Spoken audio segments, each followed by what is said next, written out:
आप देख रहे हैं सिटी 24 न्यूज़ चैनल। અમદાવાદમાં કોરોનાનો બીજો ફેજ શરૂ થયો છે તેવું લાગી રહ્યું છે, કારણ કે કેસ ખૂબ જ ગતિથી વધી રહ્યા છે।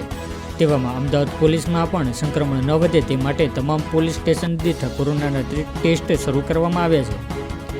અમદાવાદમાં પોલીસના કોરોનાના ટેસ્ટ શરૂ કરાયા છે, જેમાં સંક્રમણ વધતા પોલીસને ટેસ્ટ ફરીથી કરવામાં આવ્યા। અત્યાર સુધીના ટેસ્ટમાં 100 પોલીસ કર્મીઓ પોઝિટિવ આવ્યા। અમદાવાદ શહેરના પોલીસ કર્મીઓને ટેસ્ટ શરૂ કરવામાં આવે છે ત્યારથી અત્યાર સુધીમાં 100 જેટલા પોલીસ કર્મીઓનો રિપોર્ટ પોઝિટિવ આવ્યા છે। અંદાજે દરેક પોલીસ સ્ટેશનમાં અત્યારે 2 કે 3 પોલીસ કર્મીઓ પોઝિટિવ આવે છે। હાલ તો પોઝિટિવ આવેલા મોટાભાગના પોલીસ કર્મીઓ ઘરે જ ક્વોરન્ટાઇન થયેલા છે, પણ કોઈ પણ હાલત ગંભીર નથી અને તેમની જરૂરિયાતની તમામ ચીજ વસ્તુઓ પૂરી પાડવામાં આવે છે।